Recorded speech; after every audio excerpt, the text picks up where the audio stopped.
এই চতুর্লোকের মধ্যে কিছু আছে আপনার দেশীয় চতুর্লোক, কিছু আছে বিদেশি চতুর্লোক। এই বিদেশি চতুর্লোকগুলি এই বাংলাদেশের নাগরিকত্ব ছেড়ে অনেকে দেশান্তরী হয়ে গেছেন। 20 বছর, 30 বছর, 40 বছর আগে দেশান্তরী হয়ে যাওয়া এই সব লোকজনের ভিতরে এখন এত বেশি দেশপ্রেম, তারা এসে এইটা করতে চাচ্ছেন, ওইটা করতে চাচ্ছেন, সেটা করতে চাচ্ছেন, কিন্তু পয়সা মেরে যাচ্ছেন। তারা কেউ কিন্তু হিসাব দেয় নাই।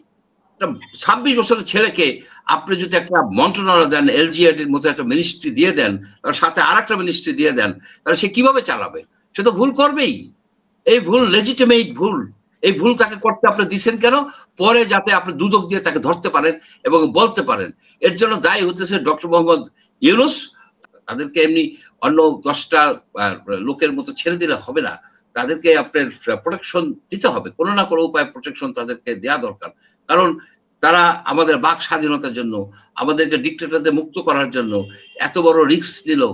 এখন যদি বলেন যে না, তোমরা কোনো নিরাপত্তা পাবে না, সবাই সমান, হয় না।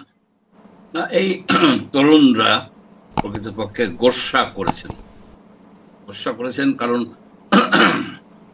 তাদের অনেক এক্সপেকটেশন ছিল।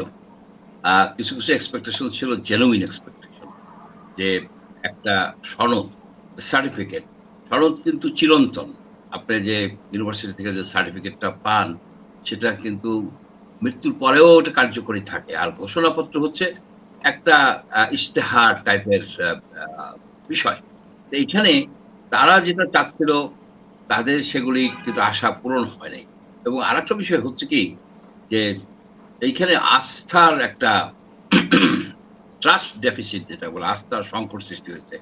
ইউনূস সাহেব প্রথমে ধারণা করছিলেন যে এই তরুণদের উপর ভরসা করে, যেটা প্রফেসর নাসরিন বললেন সুন্দর, ওয়েদা নাসরিন, যে মবকে তারা কিন্তু ব্যবহার করছে, মবকে ব্যবহার করে তারা অনেক কিছু করছে। অর্থাৎ এই বিষয়টা হচ্ছে এইটা, যে এখন আর এই তরুণদের উপরে, ছাত্রদের উপরে ডক্টর ইউনূস আস্থা রাখতে পারছেন না, যে এরা ক্ষমতায় যেতে পারবে, এদের সেই রকম পপুলারিটি আছে, এরা লোক আনতে পারে না, লোক আসে না, এবং তাদের ভিতরে তাদের বিরুদ্ধে নানাবিধ অভিযোগ আছে। সুতরাং উনি অন্য বন্দরে নোঙ্গর করছেন, বিএনপি বন্দরে নোঙ্গর করছেন। বিএনপি বন্দরে নোঙ্গর করছেন এই জন্য যে সেফ এক্সিট পাবেন, এমনকি প্রেসিডেন্টও হতে পারেন। কি আলোচনা হয়েছে লন্ডনে আমরা তো জানি না। এই যে বিশ্বাস অবিশ্বাস, চাওয়া পাওয়া, এইটা কিন্তু যখন এই গত বছর এই সময় কিংবা তার আগে আপনার জুলাই মাসে, আগস্ট মাসে এই ধরনের চিন্তা চেতনা ছিল না। কিন্তু এই চিন্তা চেতনা আসলো কিভাবে? কারণ ডক্টর ইউনূস একজন অতি বৃদ্ধ ব্যক্তি, উনার আশেপাশে কতগুলি চতুর লোক এসে জড়ো হয়েছে।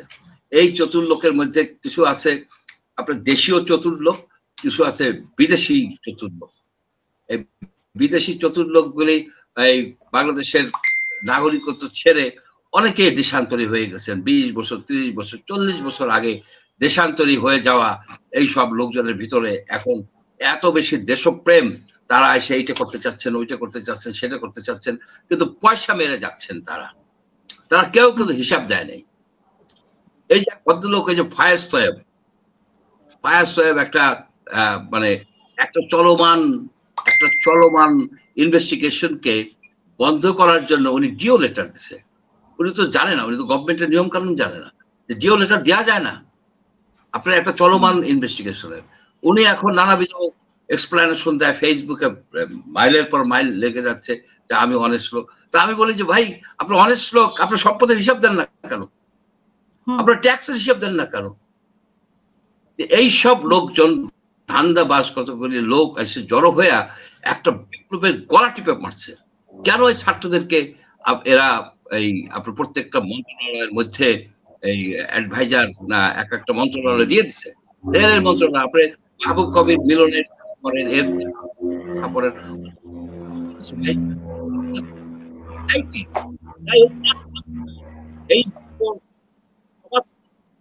এই যুব সমাজকে এই দুর্নীতির দিকে নেয়া, তাদেরকে এই আপনার একটা দুঃশাসনের দিকে। আজকে কেন এই ইয়াং ছেলেরা আপনার বাড়িতে মবিং, ডাকাতি করতে যাবে? কেন যাবে? তাদেরকে কেন এই সুযোগ দেওয়া হয়েছে? তারা যাবে স্কুল কলেজে ফেরত যাবে, বিপ্লব করছে, তারা কঠিন কাজ করছে, তাদের প্রতি এই জাতির শ্রদ্ধা আছে, শ্রদ্ধা থাকবে, কিন্তু তাদেরকে আপনি দিচ্ছেন সেই একটা 26 বছরের ছেলেকে আপনি যদি একটা মন্ত্রণালয় দেন, এলজিআরডির মতো একটা মিনিস্ট্রি দিয়ে দেন, তার সাথে আর একটা মিনিস্ট্রি দিয়ে দেন, তাহলে সে কিভাবে চালাবে? সে তো ভুল করবেই। এই ভুল লেজিটিমেট ভুল, এই ভুল তাকে করতে আপনি দিচ্ছেন কেন? পরে যাতে আপনি দুদক দিয়ে তাকে ধরতে পারেন এবং বলতে পারেন। এর জন্য দায়ী হতেছে ডক্টর মোহাম্মদ ইউনূস। তার এখন সময় হয়েছে, it is time for him to quit. এবং যদি সে কোনো সম্মান নিয়ে যেতে চায়, তার সে নিজের মামলা, আপনি দেখেন এত বড় বড় কথা বলছে সারা পৃথিবীতে, নানাবিধ কথা বলে, আইনের কথা বলে, উনি ক্ষমতা নিয়েই উনি ওনার বিরুদ্ধে যে কেসগুলি ছিল সেই কেসগুলিকে কোয়াশ করাই দিচ্ছে। ওয়াই? আপনার দেশে 27 লক্ষ লোক বেকার, নতুন বেকার হয়েছে, সেখানে উনি ওই কি পভার্টিকে, বেকারত্বকে মিউজিয়ামে দিতে চান। মিউজিয়াম তো বোঝাই হয়ে যাবে, মিউজিয়াম তো বোঝাই হয়ে যাবে। 27 লক্ষ লোককে উনি বেকার হয়েছে, এদিকে উনি বলে আমি দারিদ্রকে মিউজিয়ামে আমি পাঠাবো। এই ধরনের নানাবিধ চমকদার কথা বইলা একটা জাতির একটা বছর এই বৃদ্ধ লোকটা ধ্বংস করে দিল। এর জন্য দায়ী কে? তাই এই ছেলেরা তোমরা কেন এরকম একটা লোককে আনো? তার পাস্ট কি? তার পাস্ট তো ভালো না, সে পোস্ট ছাড়ে না, এবং সে আরেকবারও তো সেই ইলেকশন করতে গেছে, পরে আবার হাফ ওয়েতে চলে গেছে। এইখানে সে নাটক শুরু করে দিচ্ছে, ভালো একটা নাটক শুরু করছে যে আমি এখান থেকে চলে যাব, আবার যায় না, নানাবিধ কথাবার্তা। সেই জন্য আমি কিছুটা কি, আমি কেন, আমার মতো বহু লোকে হতাশ হয়েছে। আপনি যে টাইটেল দিচ্ছেন, শিরোনাম করছেন দ্বিতীয় অধ্যায়, আপনার প্রথম অধ্যায় তো ফেইল। আপনি এসএসসি পাস করতে পারলেন না, আপনি ইন্টারমিডিয়েটের এইচএসসি তে উঠবেন কিভাবে? এই প্রথম অধ্যায় উনি ফেল মারছে, এই প্রথম অধ্যায় ফেল মারছে, এই প্রথম অধ্যায় ফেল মেরা ওনার এখন কুইট করা উচিত, নতুন ভাবে সরকার গঠন করা উচিত। এবং আমি মনে করি যে আমরা বাঙালি জাতি আসলে একটা হতভাগ্য জাতি, তা না হলে বারে বারে এরকম হয় কেন? 54 বছর হয়ে গেল আজকে। আপনার কাছে আমার একটা জানার কথা যে ছাত্ররা ডক্টর ইউনূসকে বসিয়েছেন, উনি বলেছেন ওনার নিয়োগকর্তা তারা। এখন মাঝপথে আমরা দেখেছি যে গোপালগঞ্জে যা হয়েছে, তাদের নিরাপত্তার এক ধরনের হুমকি আছে, বিভিন্ন জায়গায় তাদেরকে বিভিন্ন পাহারা দেওয়া হচ্ছে, ইভেন কক্সবাজারও আমরা শুনেছি যে তাদেরকে স্পেশাল ভাবে পাহারা দেওয়া হচ্ছে।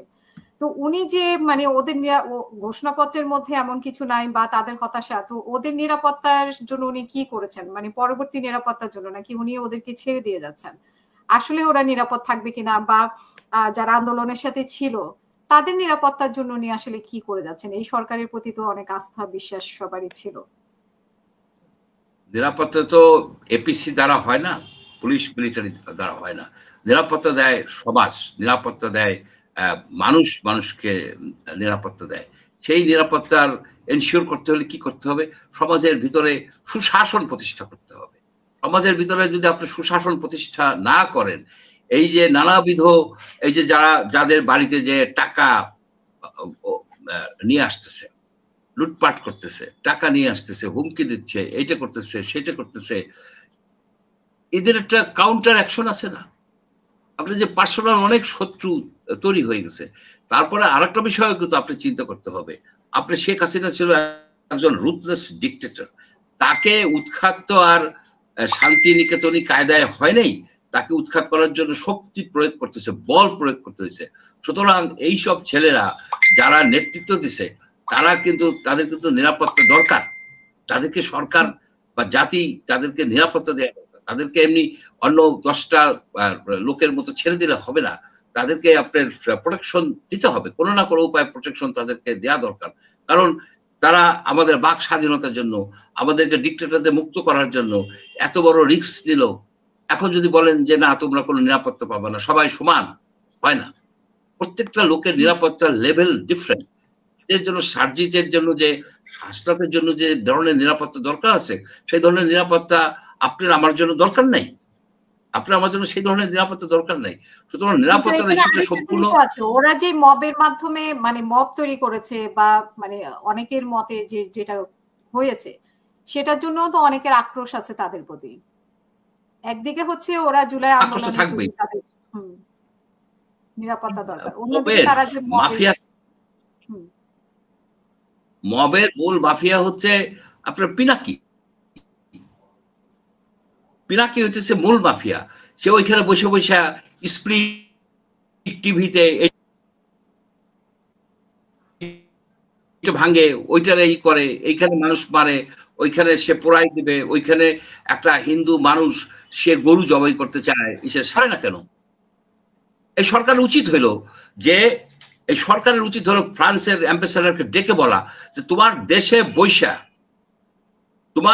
বৈশা যে বাংলাদেশের এক লোক এই যে আমার দেশে যে মারামারি হইচই করতেছে, এইগুলির বন্ধ করো না কেন? বন্ধ করা উচিত।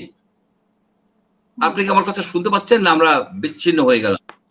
না, আমি আপনাকে শুনতে পাচ্ছি, মাঝে মাঝে একটু সমস্যা হয়েছিল, বাট শুনতে পাচ্ছি। জি, শেষ করবেন প্লিজ।